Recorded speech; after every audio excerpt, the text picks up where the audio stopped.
তাহলে শোনো, আমি সেদিন যখন পরীক্ষা দিতে যাব তোমার থেকে প্রণাম এবং আশীর্বাদ নিতে গেছিলাম প্রণাম এবং আশীর্বাদটা নিতে। তখন তুমি আমায় বললে ওবারের ওই দেয়ালের কাল্পনিক ছবিদের কাছ থেকে প্রণাম এবং আশীর্বাদ। কেন মা? আমার ম্যাম এবং শিক্ষকরা বলেছেন মা বাবাই হলো জ্যান্ত জাগ্রত ঈশ্বর, তাদের সেবা করতে আর তাদের বাধ্য হয়ে চলতে। তাহলে ঈশ্বরের সেবা করা হবে গো মা। কেন তোমার মনে নেই সে অমর বীর সন্ন্যাসী স্বামী বিবেকানন্দের উক্তি, যেখানে তিনি বলছেন বহুরূপে সম্মুখে কোথা খুঁজিছ ঈশ্বর, জীবে প্রেম করে যেই জন সেই জন সেবিছে ঈশ্বর। জানো তো মা, আমার একটা অনুভব হয় এই এই স্বামী বিবেকানন্দই না আবার স্বামী কৃষ্ণানন্দ হয়ে এসেছে। ইনারা তো বারবার আসেন। জানো, ম্যাম আমাকে যুবভারতী বৈদিক মিশনের প্রাণপুরুষ যুগাবতার স্বামী কৃষ্ণানন্দ মহারাজের সঙ্গে পরিচয় করিয়ে দিয়েছেন। ওনাকে দেখলেই না তোমার মনে পড়বে গীতার সেই পরম, যা স্বয়ং শ্রীকৃষ্ণ বলছেন যখন সমাজে অধর্ম ছড়িয়ে পড়ে ধর্ম প্রতিষ্ঠা করার জন্য তিনি স্বয়ং এই মানুষ রূপে উপস্থিত হন। ঈশ্বর এসে গেছে গো মা, ঈশ্বর এসে গেছে। আচ্ছা মা, বলতে পারো এই ঈশ্বর তো মানুষ হয়ে আসছে, কিন্তু এই মানুষগুলো কবে ঈশ্বর হবে? আমরা প্রত্যেকে জানি যে জড়বস্তু বিগ্রহ কিচ্ছু দিতে পারে না, তবু আমরা প্রত্যেকে তার কাছে যাই এবং ওখানে যারা বসে থাকে তারাও আমাদের মতো জ্যান্ত জাগ্রত ঈশ্বরদের জন্য অপেক্ষা করে গো মা। আমরা খুব ভুল করছি গো মা, আমরা খুব ভুল করছি। আচ্ছা, তোমার মনে নেই সেই মহামারী করোনার সময়ের কথা, যখন সমস্ত জড়বস্তু বিগ্রহে দরজা বন্ধ হয়ে গেছিল? তখন একমাত্র এই মানুষ ছিল মানুষের কাছে মা, এই মানুষ ছিল। এই জন্যই জানো তো সমাজ সংস্কারকরা আসে এই সমাজকে সংস্কার মুক্ত করতে। এই বাবু, বাবু, এই বাবু, এই এই এই কে এসে গেছে গো? ঈশ্বরে কে এসে গেছে? এই মার ব্যাটার মধ্যে আমি কথা শুনছিলাম, কে এসে গেছে ঈশ্বরে? এই তুমি বলছিলে যে বিবেকানন্দ নাকি আবার স্বামী কৃষ্ণানন্দ হয়ে এসেছে।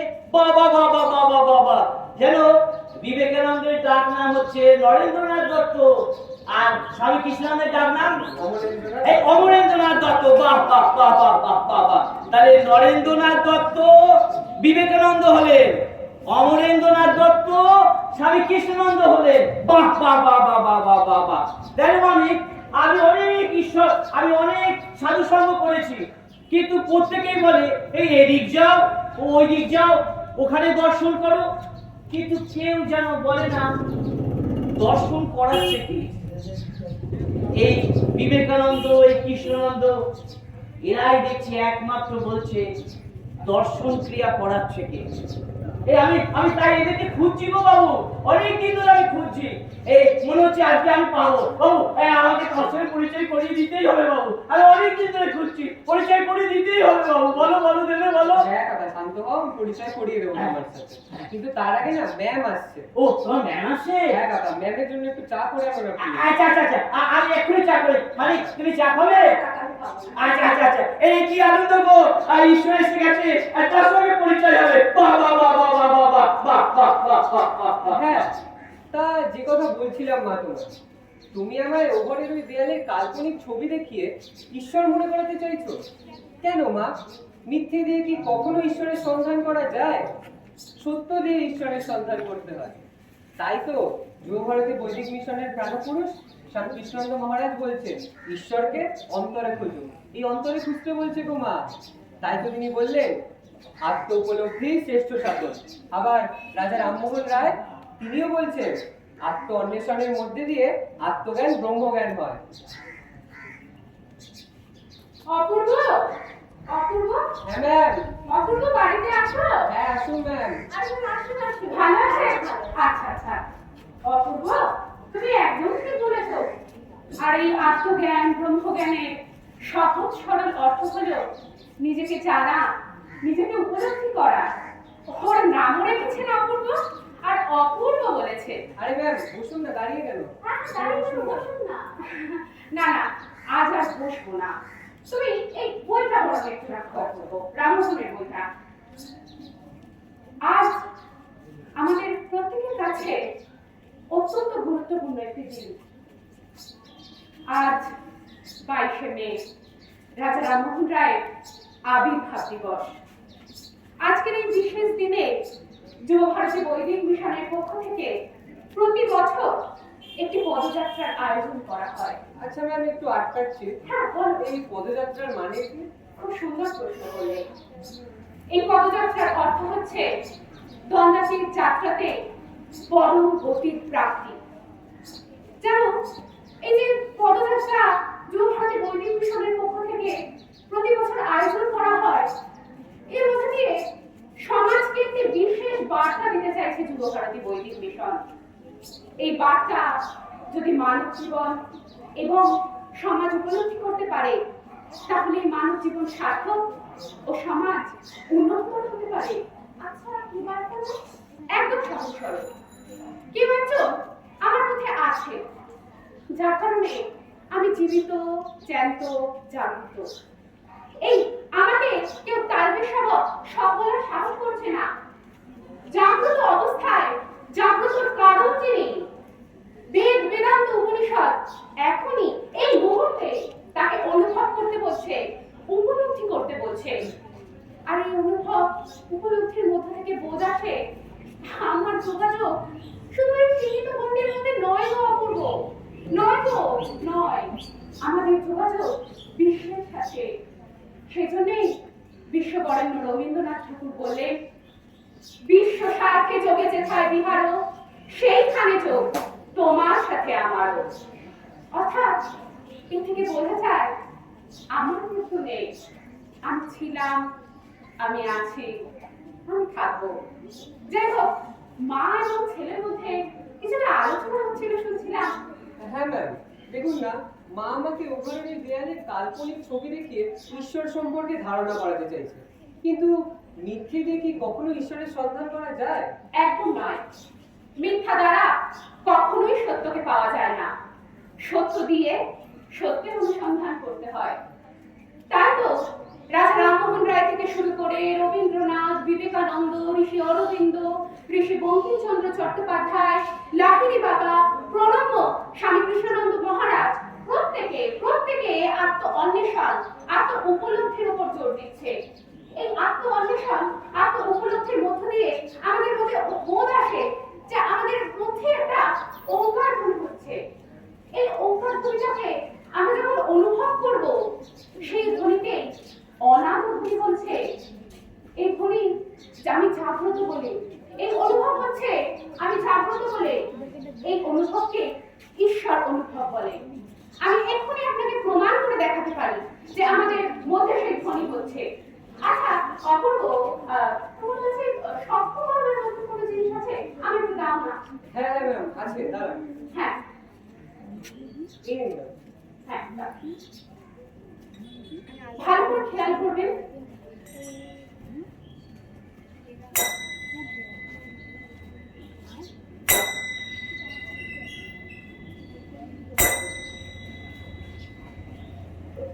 খেয়াল করলেন? একটা অনুরণন হলো।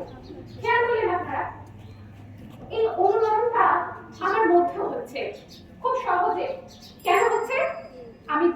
বলে, আমি জাগ্রত বলে, আমার মধ্যে তিনি বিরাজ করছেন বলে।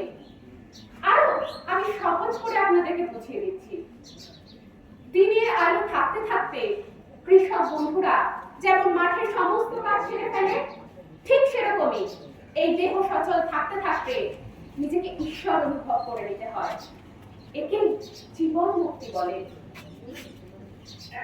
আসতে পারি দিদিমণি?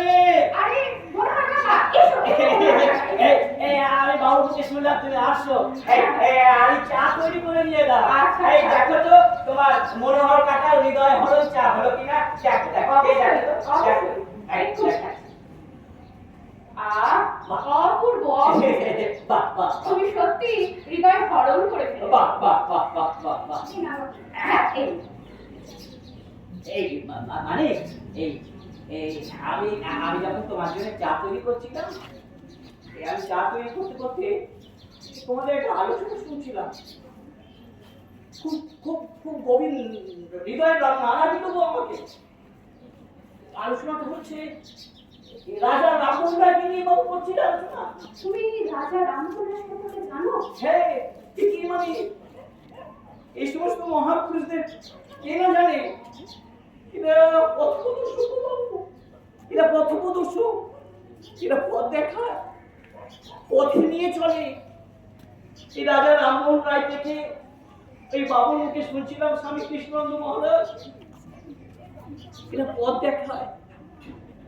আমরাও যদি সেই পথে চলতে পারি তাহলে সমাজ একটা সুন্দর পরিবেশ তৈরি হবে সমাজে। কিন্তু কজন আর শুনি, মানে সবাই যে যার কাজে ব্যস্ত, কিন্তু সত্যটা যে জানতে হবে, বুঝতে হবে, তাই জন্যই যে এদের আবির্ভাব কেউ বোঝে না বাবু, কেউ বোঝে না। তবে বাবু আমাকে মূর্খ ভেবো না, আমি একাধিক ইংরাজি বলতে পারি। আমি 7 ক্লাস অবধি পড়েছি গো বাবু, 7 ক্লাস অবধি পড়েছি। হ্যাঁ ম্যাম, সবাইকে দেখেছি বাইরে গীতাকে লাল কাপড়ে মুড়ে রাখতে, কিন্তু কাকা গীতাকে পড়ে। তাই তুমি গীতা পড়ো? এই ওই ক্লাবে বাবু। আচ্ছা, গীতা তুমি কি কি পড়ো? আমাদের সাথে একটু শেয়ার করো, আমরাও শুনি। এই সংস্কৃতটা উচ্চারণ করতে পারি না ঠিকঠাক, তবে বাংলাটা আমি খুব পড়ি। তুমি জানো মানে বেদ, বেদান্ত, উপনিষদ, গীতা যতই পড়ো, সদ্গুরু যদি তুমি না পাও, যিনি সত্যের অন্বেষণ করাচ্ছেন, সেই গুরু যদি তুমি না পাও, গীতার অর্থ তুমি কখনোই বুঝতে পারো। একদম বাস্তব। কিন্তু জানো মানে গীতার কয়েকটা শ্লোক আমাকে খুব নাড়া দেয়, আমি আমার মায়ের কাছ থেকে শিখেছি। এই ছোট থেকেই ওই শ্লোকগুলো আমার খুব হৃদয়ে নাড়া দেয়। এই যেমন ধরো, এই দেহের মধ্যে এই কেউ একজন আছে দেহের রূপে, তাকে অনুভব করতে বলছে গো মা, তাকে অনুভব করতে বলছে। আবার বলছে স্বধর্মে থাকবে, পরধর্মে যাবে না। আবার বলছে আত্মাকে উদ্ধার করবে, আত্মাকে অবসন্ন করবে না। আত্মা আত্মার বন্ধু, আবার আত্মা আত্মার শত্রু। কিন্তু আত্মাকে বন্ধু কি করে করব, তার খোঁজ কে দেবে বাবু? আবার এক জায়গায় বলছে এই যোগী হতে, অযোগী হয়েও না। অযোগীর বুদ্ধি নেই, ধ্যান নেই, জ্ঞান নেই, তাই তাদের সুখ নেই। শেষের অধ্যায় আমাকে খুব নাড়া দেয় বাবু। স্বয়ং শ্রীকৃষ্ণ বলছেন অর্জুনকে, সব ছাড়ো, একমাত্র আমাকে আপন করো, আমি আর তুমি যে এক, এই বোধেই মোক্ষ লাভ হয় বাবু। কিন্তু আমাকে খুব নাড়া দেয় বাবু। এই যাই হোক, এই তোমাদের একটা ঘটনার কথা বলি আমি, শোনো। এই বয়স তখন আমার নবীন, এই বন্ধুদের সাথে আমি এই এই একটা থিয়েটার দেখতে যায়। এই ওই হলো আর কি, থিয়েটার ওই মিনারা থিয়েটার দেখতে যাচ্ছি। ওই হেদুয়ার কে 4 জন বন্ধু এগিয়ে গেছে, আমি আটকে দিলাম। জানো মানে কেন আটকালাম? দিলাম একটা রাজা রামমোহন রায়ের বিরাট ছবি, এই 22 মে, এই আজকের দিনে, ওই জায়গায় খুব মনে করছে। কিন্তু জানো বাবু, ছবিটার থেকে সব থেকে আমাকে নাড়া দিয়েছে ওই নিচে একটা দারুণ লেখা ছিল। কেন বাবু? লেখাটা হচ্ছে প্রতিটি জীবের মধ্যে একটি জ্ঞানের প্রবাহ চলছে, যা বিশ্ব শান্তির ইঙ্গিত দেয়। তার বহিঃপ্রকাশ ঘটানো বা বা বা বাঞ্ছনীয়। এই বাছনীয় অত্যাবশ্যক। হ্যাঁ, খুব খুব না যে আমি তোমার ওই আলোচনা শুনতে শুনতে খুব যেন আনন্দ লাগছিল। এই বাবু, এই তুমি যেন কি বলছিলে, এই ঈশ্বর, জীবন মুক্তি, কি একটা বলছিলে মানে? কাকা তুমি অপূর্ব বললে, খুব সুন্দর। অপূর্ব শুনলে তুমি? কাকা কি বললো শুনলে? কাকা তুমি প্রণাম। এই দেখ, তোমাকে প্রণাম করতে এই ইচ্ছা আমি করছে। তোমাকে প্রণাম করতে ইচ্ছা করছে, তুমি প্রণাম কাকা। আমি তোমাকে প্রণাম করবো, সব এক বাবু, এক বাবু। দেখো অপূর্ব, আমাদের জানতে বা অজান্তে রাজা রামমোহনের ভাবধারা সমাজে ছড়িয়ে পড়ছে গো। রাজা রামমোহনের ভাবধারাকে সমাজ ধীরে ধীরে গ্রহণ করছে গো কাকা। একদম বাবু, একদম বাবু। তুমি খুব সুন্দর বললে, প্রতিটি জীবের অন্তরে জ্ঞানের প্রবাহ চলছে, একদম মানে যা বিশ্ব শান্তির ইঙ্গিত দেয়। বাহ বাহ বাহ, একদম সঠিক। তার বহিঃপ্রকাশ ঘটানো বাঞ্ছনীয়, বাহ বাহ, অপূর্ব অপূর্ব। অর্থাৎ আমাদের প্রত্যেকের অন্তরে কেউ একজন আছে, ঠিক বাবু, একদম। তাকে জানা, বোঝা, উপলব্ধি করাকে আত্মজ্ঞান, ব্রহ্মজ্ঞান বলে। বাহ, একদম। তিনি এক ও অদ্বিতীয়, নেই কোনো বেদ। এই বোধ রাষ্ট্রে শান্তি নিয়ে আসে, একদম। না হলে এই সমাজকে বাঁচানো যাবে না গো। অপূর্ব অকাকে নাহলে সমাজকে বাঁচানো যাবে না, জানেন? তাই জন্যই রবীন্দ্রনাথ বললেন, সত্যকে লও সহজে। একদম, সত্যকে লও সহজে। বাহ বাহ বাহ বাহ। হ্যাঁ ম্যাম, একদম ঠিক বলেছেন ম্যাম। মজার বিষয় কি জানো অপূর্ব? প্রত্যেকে, ইচ এন্ড এভরিবডি, প্রত্যেকে আমরা ঈশ্বরকে খুঁজছি, ঠিক বলেছো, ঠিক। কিন্তু তাকে কোথায় পাওয়া যায় সে খোঁজ আমরা কেউ নিই না, একদম জানার চেষ্টাও করি না। ঠিক। ভাগ্যিস এই সকল মনীষীরা দেহ নিয়ে এলেন, দেহ নিয়ে এসে সহজভাবে, সুন্দরভাবে যথার্থ আনন্দের উৎস কোথায় সেটি আমাদের বোধগম্য করালেন। বাহ বাহ। এবং এনারাই বললেন, অন্তরে বিরাজমান বন্ধুই হলো নিরন্তর আনন্দের উৎস। খুব সুন্দর কথা বাবু। আচ্ছা ম্যাম, এই অন্তরে বিরাজমান বন্ধু মানে একটু সহজ করে বলুন না। হ্যাঁ, আমাকে একটু বলি বলো। হ্যাঁ, আমি সহজ করে বলছি। বাহ, বাহ। দেখো, আমরা প্রত্যেকে জীবিত, জ্যান্ত, জাগ্রত। এই নিয়ে নিশ্চয়ই আমাদের কারোর মধ্যে মতভেদ নেই। একদম না মানে। তাহলে যার জন্য আমি জীবিত, জ্যান্ত, জাগ্রত, তিনি ছাড়া আমার পরম বন্ধু কে হবে? যিনি বেরিয়ে গেলে এই দেহটাকে মৃতদেহ বলে ঘোষণা করা হবে, তিনি ছাড়া আমার পরম বন্ধু আর কে হবে? ঠিক ঠিক ঠিক। আমি অপূর্বর মুখে শুনেছি আপনাদের গ্রামে একটি বাড়ি আছে। হ্যাঁ, একদম। ও তো সেখানে গেলে আর আসতেই চায় না। হ্যাঁ, একদম আসতেই চাই না ও একদম। তাহলে দেখুন, আপনাদের একটা পার্মানেন্ট অ্যাড্রেস আছে, আর আপনারা যে এখানে আছেন এটা কিন্তু একটা রেসিডেন্সিয়াল অ্যাড্রেস, অর্থাৎ একটি স্থায়ী ঠিকানা, একটি অস্থায়ী ঠিকানা। যুব ভারতের বৈদিক মিশন এই স্থায়ী ঠিকানার অস্থায়ী ঠিকানার মধ্যে স্থায়ী ঠিকানার খোঁজ দিতে এসেছে। একদম, বাহ। অর্থাৎ এই দেহটা স্থায়ী নয়, ক্ষণস্থায়ী, অল্পক্ষণের জন্য আমাদের সঙ্গে আছে, কিন্তু এই দেহের মধ্যে যিনি আছেন আত্মা রূপে, তিনি কিন্তু অল্প সময়ের জন্য নেই, বাহ। তিনি কিন্তু চিরস্থায়ী। তিনি প্রতি মুহূর্তে আমাদের সঙ্গে রয়েছেন, এই দেহ থাক বা না থাক। তাহলে যার জন্য আমার এত কিছু, তাকে ছাড়া আর কাকে নিজের বন্ধু বলবো বলো তো? ও আচ্ছা, এবার আমি বুঝতে পারলাম। বুঝতে পারলেন? এবার একটু গীতাকে স্মরণ করা যাক। গীতা ৩য় অধ্যায় ৩০ নম্বর শ্লোকে বলছে, দেহি নিত্য অবদ্ধ দেহে সর্বস্ব ভারত। অর্থাৎ এই দেহের মধ্যে তিনি দেহী রূপে নিত্য অবদ্ধ অবস্থায় আছে। এই গীতাতে ১০ম অধ্যায়ের ২০ নম্বর শ্লোকে স্বয়ং শ্রীকৃষ্ণ বলছেন, অহমাত্মা গুড়াকেশ সর্বভূতয় হৃদয় স্থিত। অর্থাৎ প্রত্যেকটি মানুষের, প্রত্যেকটি জীবের হৃদয় স্থিত আত্মাকেই হলো আমি। তাহলে ম্যাম, যার কারণে আমি বেঁচে আছি তিনি হলেন আত্মা। একদম ঠিক। যার কারণে আমার চলন, বলন, জীবন, কথন, তিনি হলেন আত্মা। তিনি আমাদেরকে স্পর্শ করে আছেন। সেজন্যে উপনিষদে বলছে দিগ ব্রহ্ম দৃশ্য মায়া। যা দেখছি সেটি মায়া হতে পারে, কিন্তু যিনি দেখাচ্ছেন তিনি কিন্তু মায়া নন। তিনি ব্রহ্ম, তিনি আত্মস্বরূপ, তিনি নিত্য সত্য শাশ্বত সর্বগত। তার স্পর্শে দেহেতে নিঃশ্বাস প্রশ্বাস, হৃদয়ে তার অনুভব। বাবা, তো তার মহিমা। Yes, তিনি মহৎ এবং তার কাজও বৃহৎ। তাই যুবভারতী বৈদিক মিশন সমাজের কাছে একটি বিশেষ বার্তা দিতে চাইছে।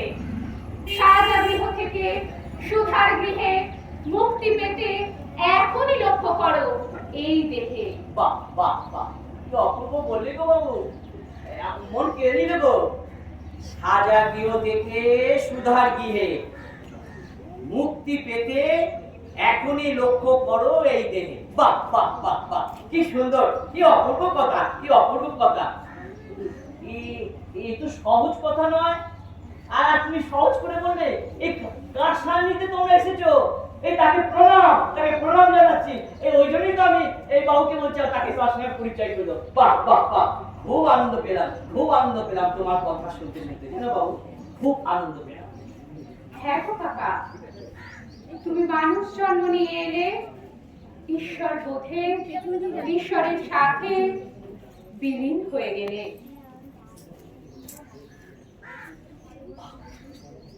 কি অপূর্ব, কি অপূর্ব কথা বললে গো বাবু, এই কি কথা বললে। মানুষ জন্ম নিলাম, ঈশ্বর বোধে ঈশ্বর হয়ে গেলাম। বাহ বাহ বাহ বাহ, কি অপূর্ব কথা। চলো, মানে ইংরেজিতে একটি কথা আছে, man may come, man may go, man may come, man may go, but I will stay. তুই ওকে অনুভব করার কথা বলছো না? একদম একদম। কি প্রণাম গো, তোমরা যাদের সান্নিধ্যে এসেছো, যার সান্নিধ্যে প্রণাম গো। বাহ বাহ বাহ, তার মানে তুমি বলতে চাইছো এই দেহটাই হচ্ছে একমাত্র ঈশ্বরের স্থান। একদম ওই জ্ঞানেই তার সঙ্গে হওয়া যায় প্রাণ, তাই তো? বাস্তব কথা। বাহ বাহ বাহ, অপূর্ব। এই শোনো সম্রাট, এই সবাই শোনো, এই দেহটা আর পাবে না। এই দেহ থাকতে থাকতে এই দেহের ভেতরে কে আছে তাকে একটু জানতে হবে। সময় নষ্ট করো না। আমি ঈশ্বর, তুমি ঈশ্বর, আমরা প্রত্যেকে ঈশ্বর গো। হ্যাঁ গো, ঈশ্বর কোথাও নেই, ঈশ্বর অন্তরে, ঈশ্বর কোথাও নেই, ঈশ্বর অন্তরে গো, ঈশ্বর অন্তরে, ঈশ্বর অন্তরে। একদম ঠিক বলেছে। শুনুন, আপনারা প্রত্যেকে শুনুন, প্রত্যেকে আপনারা শুনুন। আমরা প্রত্যেকে ঈশ্বর ছাড়া কিচ্ছু নই। প্রত্যেকে আমরা ঈশ্বর, কেউ আমরা ঈশ্বর ছাড়া নই। তার জন্যই আমাদেরকে বলা হচ্ছে God is nowhere, God is now here. God is nowhere, God is now here. God is nowhere, God is now here. God is nowhere, God is now here.